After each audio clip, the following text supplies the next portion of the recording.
Good morning friends, welcome to my channel नो की मोहब्बत। और आप देख रहे हैं कुछ मोहब्बत ऐसी भी सीजन 2।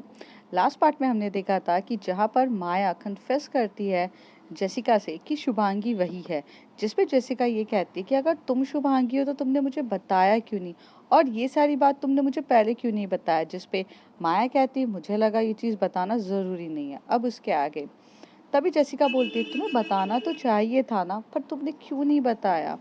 तो वो कहती है तुम जिस केस के बारे में पढ़ना स्टार्ट कर रही थी, जिस केस के बारे में तुम ढूंढना स्टार्ट कर रही थी, तुम मुझसे लिंक फाइंड आउट करना चाह रही थी, वो लड़की और कोई नहीं शुभांगी थी। 5 साल पहले जिस लड़की के साथ ये सब चीज़ें हुई, जिसमें चीफ जज रहते हैं जेके त्रिपाठी, और ब्रिजेश मिश्रा, ब्रिजेश ठाकुर, और दीपेश मिश्रा, ये सब जो लोग थे, इन लोगों ने जिसकी लड़की के साथ बुरा किया था वो और कोई नहीं शुभांगी थी। और शुभांगी यानी कि मैं। पहले मेरा नाम ऑलरेडी शुभांगी था। शादी के बाद मेरा माया हुआ, लेकिन मैंने जो कंप्लेन रजिस्टर्ड करी थी वो अपनी खुद की रियल आइडेंटिटी से करी थी, माया से नहीं करी थी। मैंने शुभांगी से अपनी पूरी कंप्लेन बुक करी थी, क्योंकि पता नहीं मुझे अंदर से वाइब्स आ रहे थे कि मैं माया के बदले शुभांगी से अपनी चीज़ों को करूँगी तो वो ज़्यादा जल्दी मुझे जस्टिस मिलेगी, या कुछ था पता नहीं उस समय मेरे दिमाग में क्या चला। मैंने अपनी ये माया वाली आईडी को छुपा कर शुभांगी वाली रियल आइडेंटिटी से केस किया था। और अब मुझे ऐसा लगता है मैंने जो किया था वो सही किया था, क्योंकि सब शुभांगी को जानते थे और शुभांगी के पीछे पड़े थे। लेकिन उस दिन तो शुभांगी मर चुकी थी। फिर उसका जन्म हुआ माया जायसवाल का, जो माया के बारे में कोई नहीं जानता था। इसलिए तुम हमेशा से पूछी थी ना कि why I covered my face, because उस दिन मेरी आइडेंटिटी अलग थी पर मैं इंसान तो सेम थी ना। On the paper my identity is different, Shubhangi और Maya, but the really the both are same. इसलिए मैं हमेशा से कवर अप करके रखती थी। और जब मुझे पता चला कि तुम इस केस के लिए बहुत ज़्यादा सीरियस हो गई हो और तुम हर चीज़ फाइंड आउट करोगी, तो उस केस के बारे में कुछ जो सबूत थे, कुछ जो चुनिंदा सबूत थे जो बचे हुए थे, जिससे ये पता चल जाता तुम्हें कि शुभांगी के साथ बुरा हुआ है। और भले वो शुभांगी की तुम्हें फेस नहीं, आईडी भले नहीं मिलती, पर अगर तुम्हें वो नाम भी पता चल जाता तो तुम पूरी दुनिया हिला देती पता करने के लिए। और मैं नहीं चाहती थी कि मैं शुभांगी का चीज़ों के बारे में तुम्हें बुला के इन सब चीज़ों में फंसाऊं। मैं तो तुम्हें इन सब चीज़ों से काफ़ी दूर रखना चाहती थी, पर चीज़ें ऐसी हो गई कि सब पास में होता गया और तुम मेरे और करीब आती गई। और बाकी सारी चीज़ें तो चीफ जज ने, जो तुम्हारे जेके त्रिपाठी थे, उन्होंने ही पूरी ख़त्म कर दी थी। कुछ चुनिंदा जगह पे मेरे कुछ आर्टिकल्स थे जिसके बारे में मुझे पता था, वो आर्टिकल्स मैंने ही डिस्ट्रॉय कर दिए कि तुम कभी तक शुभांगी के पास पहुँचो ही ना। और शुभांगी के साथ ये सब हुआ है, और तो तुम्हें ये सब चीज़ें मैं नहीं चाहती थी कि तुम्हें ये कुछ भी चीज़ें पता चलें। तभी जैसिका बोलती है पर क्यों नहीं चाहती थी, क्यों नहीं बताना चाहती थी कि तुम शुभांगी के बारे में। अगर तुम ही शुभांगी हो तो मैं तो खुश हूँ। आई मीन मुझे कोई फर्क नहीं पड़ता। Maya, for me, I I don't know what to say right now, but the truth is that कि आई एम हैप्पी कि you are Shubhangi. But how the Navya knows about that. तो वो कहती है ये बात तो मैं भी नहीं जानती हूँ कि नव्या कैसे जानती है कि मैं ही शुभांगी हूँ और तुम नीति हो। तो तभी नव्या के पास दोनों जाते हैं और नव्या से बोलते हैं कि आपको कैसे पता, तुम्हें कैसे पता नव्या। तो नव्या हंसते हुए कहती है मैंने कहा था ना कि मैं तुम दोनों से बड़ी हूँ। हाँ बट कैसे। तभी नव्या कहती है जिस अनाथ आश्रम में तुम पढ़े हो उस अनाथ आश्रम में मैं भी पढ़ी हूँ, और मैं तुम्हारी सीनियर होती थी। याद है माया, जब तुम और जेसिका एक दूसरे से लड़के आकर गुस्से से लड़के आ जाते थे, जब तुम दोनों की एक दूसरे से लड़ाई हो जाती थी, तो तुम उस थोड़ी सी वो पहाड़ी एरिया में, वो जहाँ पर थोड़ी सी स्टोन्स थे, वहाँ पर जाकर तुम बैठते थे, तो तुम्हें एक लड़की हमेशा से मिलती थी माया। तो वो कौन लड़की थी? तभी माया हंसते हुए बोलती है, वो आप थे? तो माया जैसी ये बोलती है तभी नव्या बोलती है, हाँ वो मैं थी।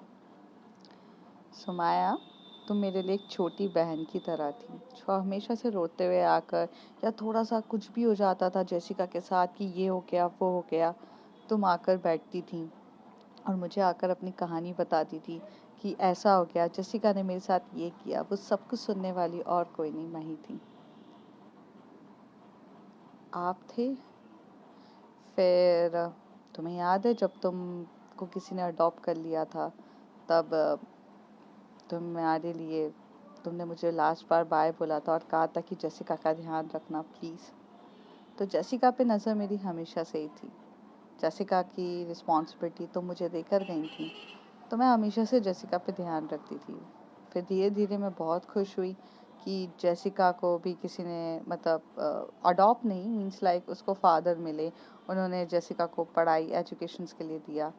और मुझे धीरे धीरे कमिश्नर्स मिले थे जिन्होंने मुझे आईपीएस ऑफिसर ये सब बनाने के लिए हेल्प किया। फिर मैं रौनक से मिली, फिर मैं एक अपनी अलग ही लाइफ में चली गई। मेरे मिशंस वगैरह थे, लेकिन इसका मतलब ये नहीं था कि मैं तुम्हारा दिया हुआ वादा को तोड़ चुकी थी। जेसिका पे मेरी हमेशा से नज़र रखी रहती थी। जेसिका से मिलना, जेसिका से बात करना,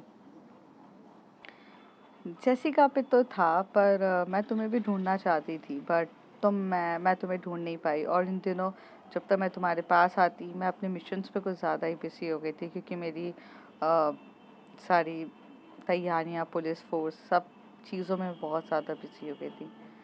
फिर ऐसा नहीं था, बहुत पहले से मैं ही तुम दोनों पे नज़र हमेशा से थी। आखिर तुम दोनों मेरे लिए एक बच्चों जैसे ही थे।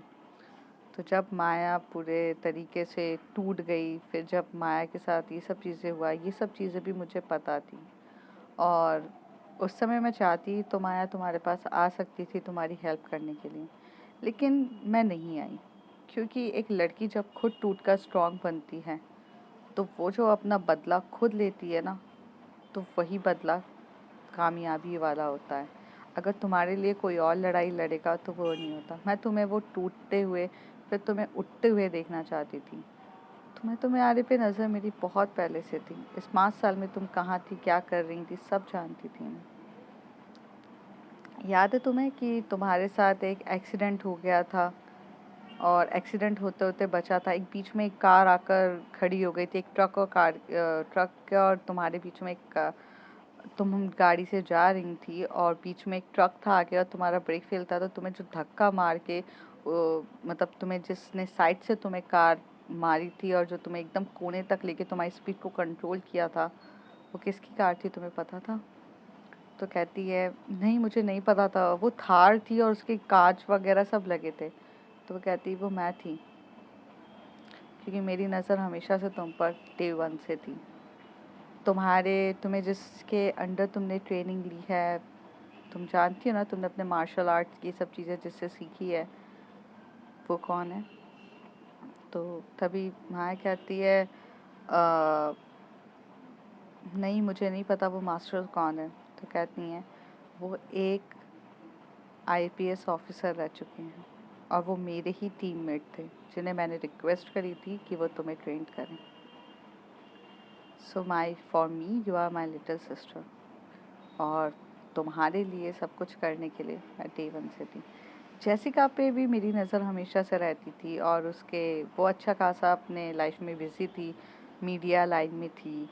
और जेसिका, तुम्हें बहुत सारी टिप्स बहुत इजीली मिल जाती थी। तुमने कभी सोचा वो तुम्हें इजीली टिप्स इतने आसानी से कैसे मिल जाती थी?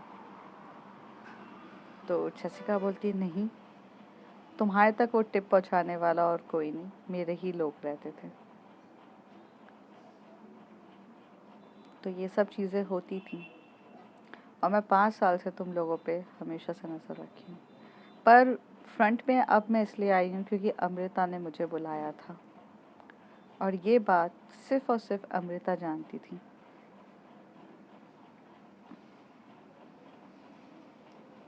तो आपने कभी हमें बताया क्यों नहीं? दोनों ही एक साथ बोलते हैं। तभी वो कहते ज़रूरत ही नहीं पड़ी बताने की। जिस तरीके से माया को नहीं लगा कि उसे तुम्हें कभी बताना चाहिए कि वही शुभांगी है। तुम्हारा पहला प्यार। बट दी, एक बात मुझे आपसे कहनी थी, माया कहती है लेकिन आपका नाम तो नव्या नहीं था। तो कहती, जिस तरीके से तुम्हारा नाम शुभांगी से माया जायसवाल हुआ, उसी तरीके से पहला मेरा नाम नैना था, और नैना से मैं नव्या बनी हूँ। लेट बनी, पर बनी। तो यहाँ पे सबके नाम बदले हैं, पर दिल और नीयत किसी की भी नहीं बदली है। सो ये थी कहानी हमारी।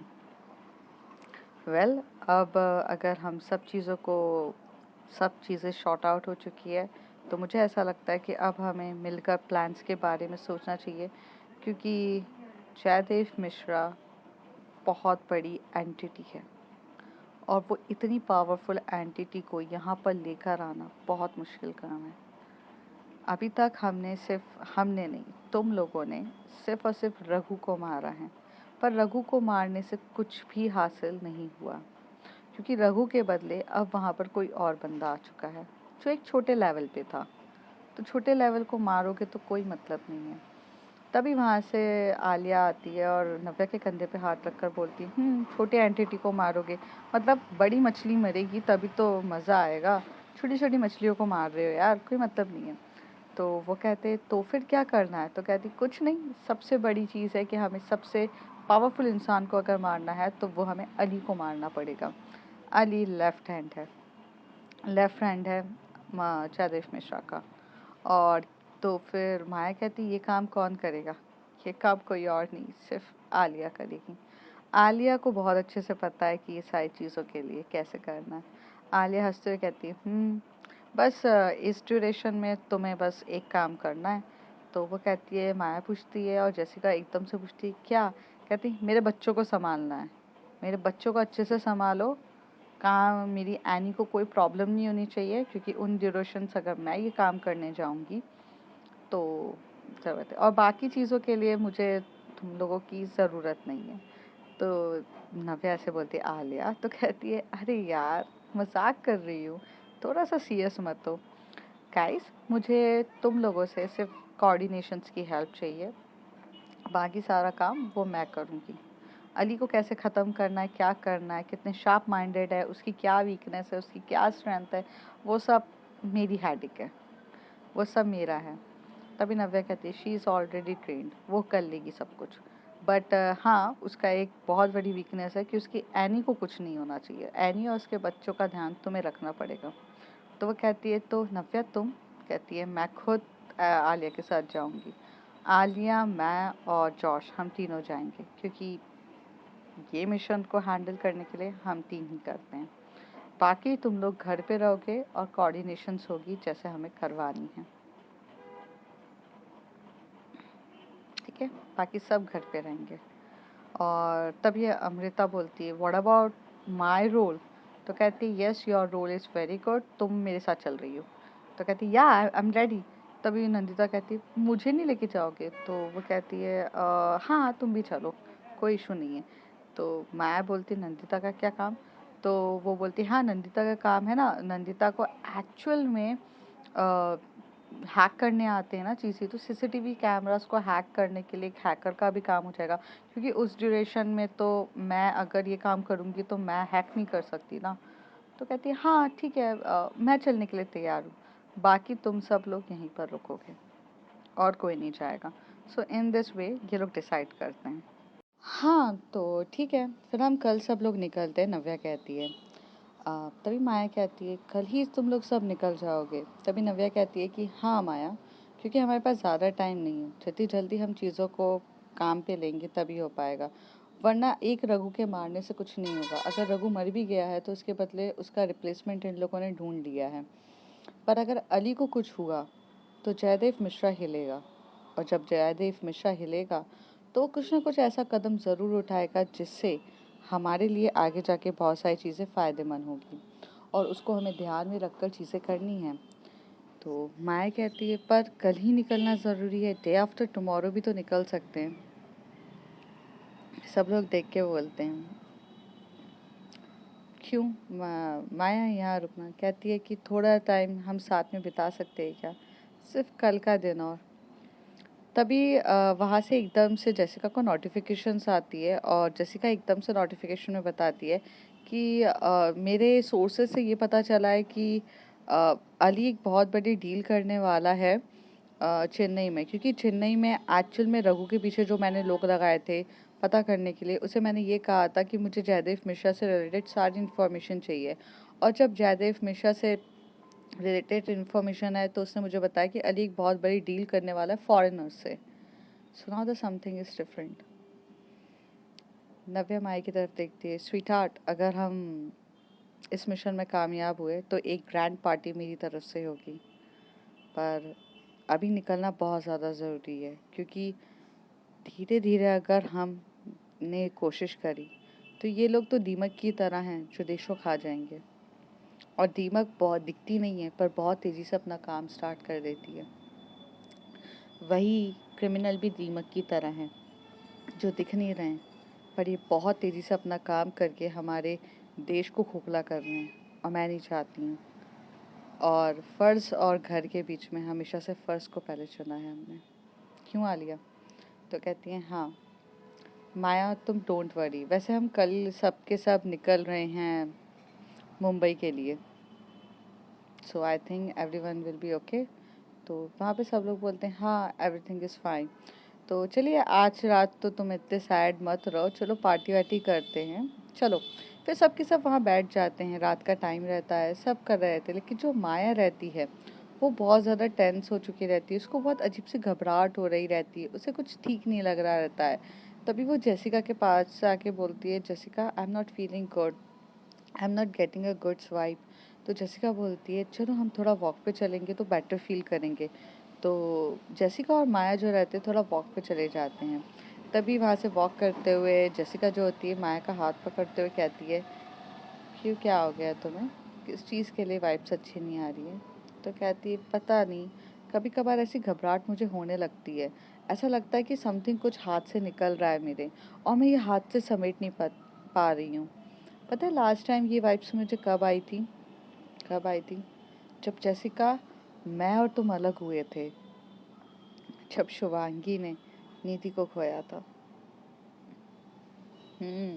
पर मुझे पता क्या लगता था कि तुम मुझसे कभी प्यार ही नहीं करती थी। तभी शुभांगी कहती है कि पता नहीं, मुझे भी नहीं पता था कि मैं तुमसे प्यार करती हूँ। आई मीन जेसिका, हम बच्चे थे, 14 ईयर्स से भी पहले, मीन्स 12 ईयर्स में शायद से मेरा अडॉप्शन हो चुका था। उसमें किसको पता चलता है कि ये फीलिंग्स फ्रेंड वाली है या मोर देन फ्रेंड वाली है? तो मुझे नहीं पता। पर जेसिका बोलती but I know about my feelings towards you. तो माया आती है और उसके माथे पे मारते हुए कहती क्योंकि तुम पहले से ही बहुत स्मार्ट हो, मैं नहीं हूँ तुम्हारे जितनी स्मार्ट, मुझे टाइम लगता है स्मार्टनेस का। अच्छा तुम्हें याद है? जेसिका पूछती है। तभी माया बोलती क्या चीज़ याद है? तो कहती यही चीज़ याद कि हम लोगों ने जब मैंने जब तुमसे मैं मिली थी तो हाँ याद है वो वाटर वॉक का मतलब सॉरी, जब हम मिले थे तो वो हॉस्पिटल में मिले थे, और इस स्टेशन में हम जब टैरिस पे गए थे, then you first a person who propose me and cleared my feelings. तो तब क्या था? तब तो तुम्हें पहले पता था, मुझे नहीं पता था। माया हंसते हुए कहती है मुझे तो बहुत पहले से पता था कि तुम शुभांगी को प्यार करती हो, और साथ ही साथ मिस्टीरियस गर्ल को भी। तो बस मैं तुम्हें थोड़ा सा पोक किया था, and I know about that feelings. तो कहती है स्मार्ट हो तुम? तो कहती है स्मार्ट तो मैं काफ़ी ज़्यादा हूँ।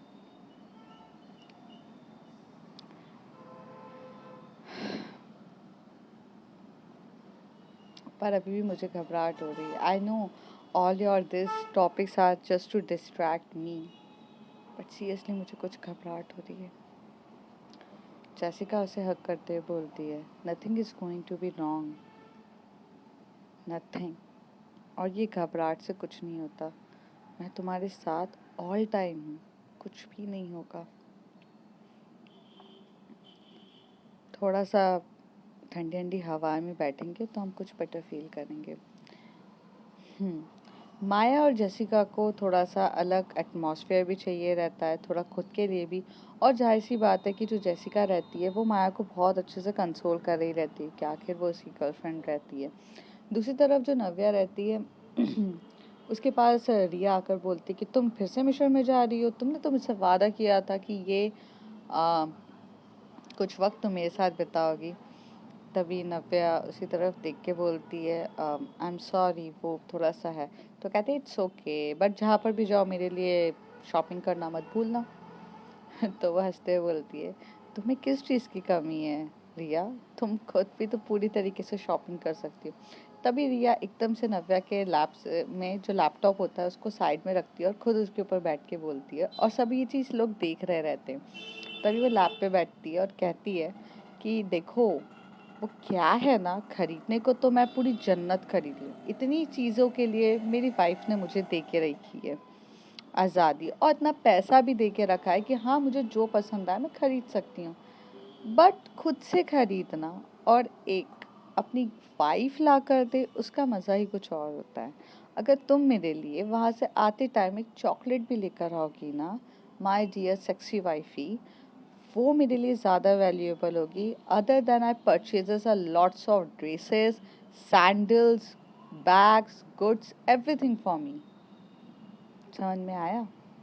क्योंकि उसमें तुम्हारा प्यार होगा और वो लॉट्स ऑफ फीलिंग्स होगी, वो मुझे पसंद है। नव्या बोलते ओके ओके वाइफी, जैसा आप बोले वैसा होगा। तो कहती okay not take it your laptop, मैं चली। तो वो वहाँ से जाती है, अवी को उठाती है और अवी को बहुत प्यार से गोदी में रखती है, और वहाँ से पीहू को बोलती है चलो पीहू अपन खेलने चलेंगे। तो पीहू भी भागते हुए आती है और वो चली जाती है। जो दूसरा वाला बेबी रहता है आरव, आरव वो एक्चुअली एनी की गोद में सो रहा रहता है। तो वो दोनों को लेकर जाती है वहाँ खिलाने के लिए आगे। तो ये लोग का अलग ही चाहता है। आलिया वहाँ से सारी चीज़ों को पता करने के लिए अरेंजमेंट्स कर रही रहती है कि वो लोग आप चेन्नई जाएंगे, कहाँ रुकेंगे, क्या होगा, सारे अरेंजमेंट्स कर रहता है। जॉश जितने भी हो सकता था कि वहाँ पर रहने के लिए प्रोटेक्शंस चाहिए कि ताकि कुछ भी जाकर चीज़ें प्रॉब्लम ना हो। यहाँ पर नव्या अपने पूरी इंटेलिजेंसी ब्यूरो से हर एक चीज़ से कोऑर्डिनेट कर रही थी कि उसके बारे में जितनी इंफॉर्मेशन मिल सके, गैदर कर सके, वो सारी कर रहे थे। सबके सब लग चुके थे। अमृता और नंदिता उन लोग भी जाने के लिए रेडी थे, तो वो लोग तो अपनी पैकिंग्स में रेडी थे। उन लोगों को अपनी पैकिंग करनी थी, जिसमें अमृता बोलती है कि नंदिता मुझे लगता है कि मैं तुम्हें लेकर नहीं जाना चाहिए। तो वह कहती है चुप रहो ना यार, पहली बात तो एक डेंजरस मिशन करने का मौका मिल रहा है मुझे, आप पहली मना कर देते हो। कुछ तो समथिंग एडवेंचरस होना चाहिए ना लाइफ में, ताकि हम अपने बच्चों को तो बताएं कि हमने कुछ अच्छी चीज़ें करी थी। अब देखो एनी और आलिया के पास कितने प्यारे बच्चे, जैसे जैसे वो बड़े होंगे वो बताएंगे कि यार उनकी mom under cover agent, IPS officer, under cover agent, ये सब चीज़ें रह चुकी हैं। यहाँ पर आप देखो नव्या तो ऑलरेडी आईपीएस ऑफिसर है और अंडर कवर एजेंट्स हैं, सबके पास कुछ ना कुछ बताने के लिए। तो अमृता बोलती क्यों मेरे पास नहीं है बताने के लिए कि उसकी मॉम इस बहुत बड़ी बिजनेसमैन है। तो कहते business man, business women first of all, and वो तो हो लेकिन समथिंग एडवेंचरस भी होना चाहिए ना, so this trip will be the adventurous. तभी अमृता एकदम से नंदिता को हक करती है, उसकी फोरहेड पे किस करते हुए बोलती है sweet heart, it's not about adventurous, it's all about danger also. और कोई भी चीज़ एक रिस्कफुल है, तुम्हारे लिए डेंजर है, वो मुझे चीज़ों को अंदर से लगता है। So please try to understand कि why I am so protective towards you. तो कहती है I know you are protected towards me, but ठीक है। तभी वहाँ से रागनी एकदम से नव्या के पास आती है, कहती है माया मैम को देखा है आपने? तो वो कहती है कि नहीं माया मैम तो मुझे नहीं पता, आई थिंक वो जेसिका के साथ थोड़ा सा बाहर गई हैं। Let it be, if anything is informative अगर है तो आप मुझे शेयर कर सकते हो या मैं हेल्प करूँ आपकी। नव्या बहुत प्यार से कहती है।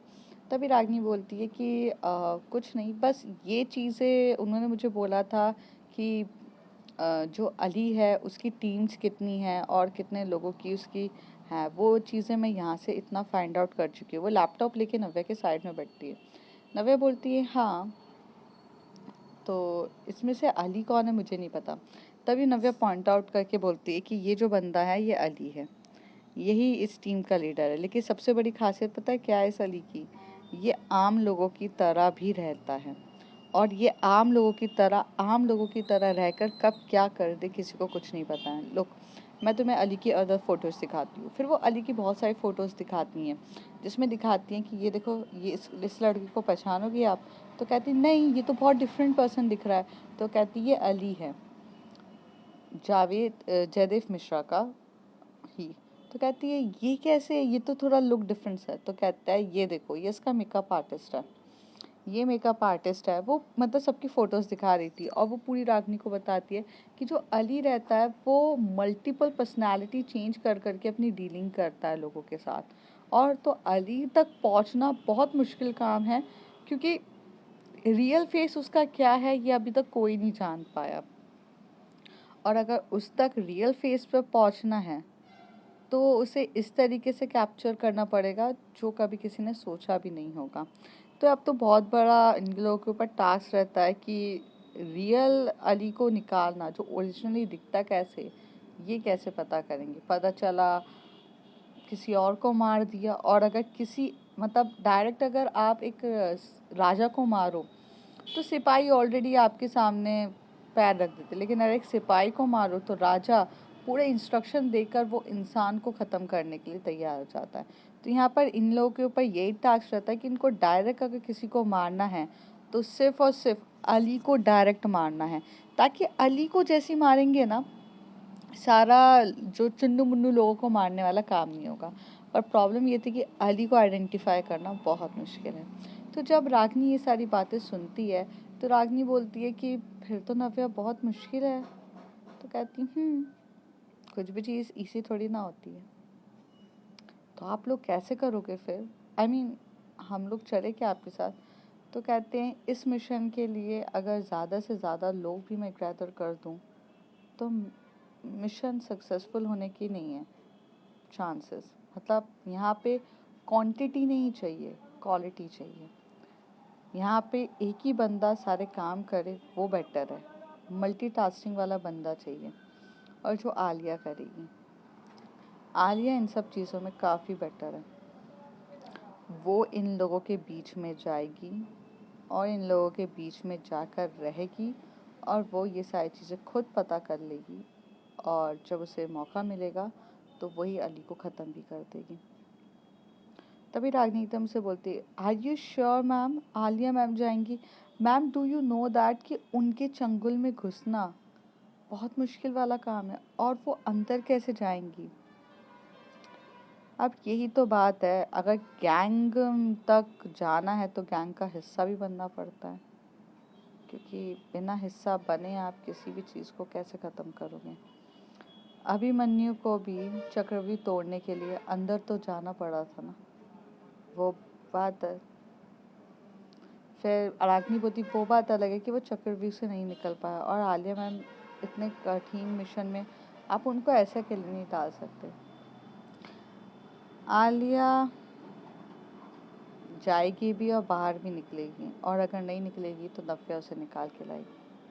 इतना तो भरोसा तुम्हें नव्या पे है ना?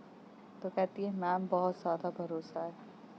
तो कहती बस तो फिर टेंशन लो, there is a something planning executing we need it, it's a time consuming task. हम सब रिसर्च कर रहे हैं, क्योंकि हमारी एक गलती बहुत मुश्किल होगी, और यहाँ पे गलती का कोई स्वभाव नहीं है। ठीक है, देखते हैं क्या होता है, तुम टेंशन मत लो, go and spend some quality time just Ayaan. तो कहती मैंने उसे गुस्सा दिला दिया मैम, और वो मुझसे काफ़ी ज़्यादा गुस्सा होकर चला गया है। कोई बात नहीं, गुस्सा होना, चिढ़ना स्वाभाविक है, ये सब आम बात है। बट अगर न मनाओगे तो दूरियां बहुत ज़्यादा बढ़ जाएगी। इसलिए मनाओ, जाकर बात करो, चीज़ों को क्लियर करने की कोशिश करो, then everything will be better. Friends, देखते हैं अब क्या होता है। अगली कुछ एपिसोड्स में हम जानेंगे कि कैसे मिशंस को एग्जीक्यूट करेंगे, कैसे आलिया इतने खतरनाक मिशन में जाएगी, और कैसे सब कुछ एग्जीक्यूट करेगी जानेंगे अगले कुछ एपिसोड्स में। तब तक के लिए bye bye, take care. If you like my story, like share and subscribe.